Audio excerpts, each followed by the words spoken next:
ሰላም ጤና ይስጥልን። የጊዮን ዜና መረጃዎችን እንሆ። ጎጃምና ጎንደር አንበሳና ነብር አንድ አርጎ ሰራቸው፣ አንዱ ባንዱ እንዲያምር እዩት ተመልከቱት፣ ጠላት ሲደናበር እያልን የአማራ ፋኖን በጎጃምና የአማራ ፋኖ አንድነት በጎንደር በዘመቻ አንድነት በአብሮነት በዛሬው ዕለት ድል ተቀዳጅተዋል።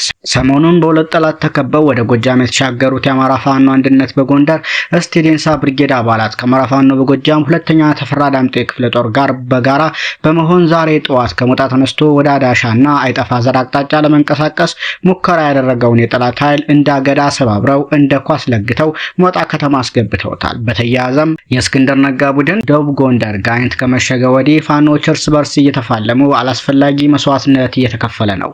የአማራ ፋኖ አንድነት በጎንደር ሜጀር ጀነራል ዋንታ ባተኮር አንደኛ ኮር በሰጠው የሐዘን መግለጫም ላለፉት 7 እና 8 ወራት የአማራ ፋኖን ትግል ለመጥለፍ የአፋሕድና የብልጽግና አገዛዝ በጥምረት የአማራን ታሪክ በጥቁር መዝገብ እንዲሰፍር ለማድረግ በተለያየ ጊዜ ሲያሰሩ ቆይተዋል። የሜጀር ጀነራል ዋንታ ባተ ተወርዋሪ ክፍለ ጦር ዘመቻ መምሪያ ኃላፊ አርበኛ ተመስገን ጓዴን የብልጽግና የብአዴን ቅጥረኞች ፋፍዴኖች በገንዘብ ገዳይ ገዝተው ሚያዝያ 16 2017 ዓ.ም ከደብረ ታቦር 3 ኪሎ ሜትር ርቀት ግርቢ ላይ አስገድለውታል። ገዳዮቹም ተልኳቸውን ከፈጸሙ በኋላ ደብረ ታቦር ከተማ በብልጽግና ታጅበው ሲገቡ አንዱ ግን ሊያስችሏል። አርበኛ ተመስገን ጓዴ በለጋ ዕድሜው ከጁንታው ጦርነት ጀምሮ እስከ ተሰዋበት ዕለት ድረስ ለአማራ ሕዝብ ህልውና፣ ለፍትህ፣ ለነጻነት፣ ለእኩልነትና ለሰውነት የተከፈለ ክቡር የህይወትን መስዋዕትነት ከፍሏል።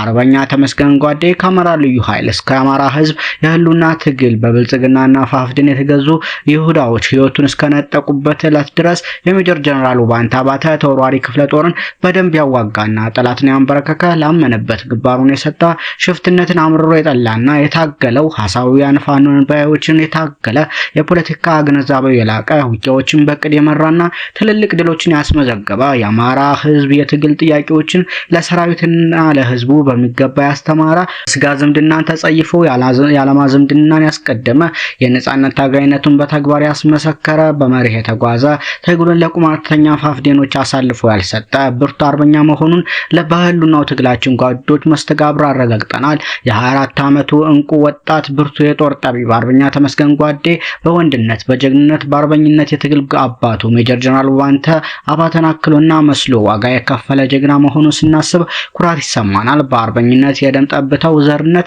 የህዝባችን ህልውና እንዲረጋገጥ አንድያ ውድ ህይወቱን የሰጠለትን ትግል ከዳር እንደምናደርሰው በህያው ነፍሳችን ቃል ኪዳናችን የጸና ነው። የጀግናው አርበኛ ተመስገን ጓዴ ደም የፋሽስት ናዚዝሙ የብልጽግና ጦር ላይ የምንበቀልበት የደመላሽነትን የወትሮ ዝግጅታችንን እንደተጠበቀ ሆኖ መላው ሰራዊታችን ከሚያዝያ 20 2017 ዓ.ም ጀምሮ የአብይ አህመድ ሰራዊት ጠላትን በተገኘበት አጋጣሚ ሁሉ የማንበርከክ ተግባራችንን አጠናክረን እንደምንቀጥል ጥሪ ያቀረብን የጀግና ወንድማችንን ነፍስ እግዚአብሔር የሰማዕታቱን ዋጋ እንዲያድል በመመኘት ለትግል ጓዶቹ ደግሞ ለበለጠ የትግል ቁጭት መነሳሻ ሆኖ የትግል ጓዳችንን ደም እንድንበቀለው ተቋማዊ ጥሪ እናቀርባለን። ህልውናችን በተባበረ አማራዊ ክንዳችን ሲል አስታውቁ። ይህ በእንዲህ እንዳለ በዘመቻ አንድነት 8ኛ በላይ ዘለቀ ክፍለ ጦር ስር የሚገኙት ሽፈራው ገርባው ብርጌድ፣ ሶማ ብርጌድ፣ አባ ኮስተር ብርጌድ አውደ ውጊያ በቀጠናቸው ድል ተቀዳጅተዋል። የአማራ ፋኖ በጎጃም 8ኛ በላይ ዘለቀ ክፍለ ጦር ሽፈራው ገርባው ብርጌድ ሚያዝያ 17 2017 ዓ.ም ከምሽቱ 5 ሰዓት ተኩል ጠላት ሰፍሮበት በሚገኘው የድዋ ከተማ ምሽግ ድረስ በመግባት የቦምብ ጥቃት አድርሰዋል። ሽፈራው ገርባው ብርጌድ በድዋ ከተማ ለተወሰነ ደቂቃ የተኩስ ልውውጥ አድርጎ ወደ ካምፕ አንድም የሰው ኃይል ሳያጎል ተመልሷል። በዚህ ኦፕሬሽን በጠላት ኃይል ላይ በርከት ያለ ሙትና ቁስለኛ መሆናቸውም ተረጋግጧል።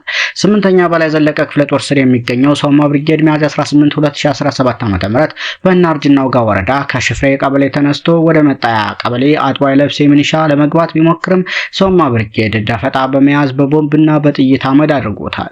ቀሪው የጠላት ኃይል አርበድብደው መልሰውታል። ሶማ ብርጌድ ባደረገው የቦምብ ጥቃት 5 ሚኒሻ ተሸኝቷል። 6 የሚደርሱ ሚኒሻ አባላት ከባድ ቁስለኛ መሆናቸውም ተረጋግጧል።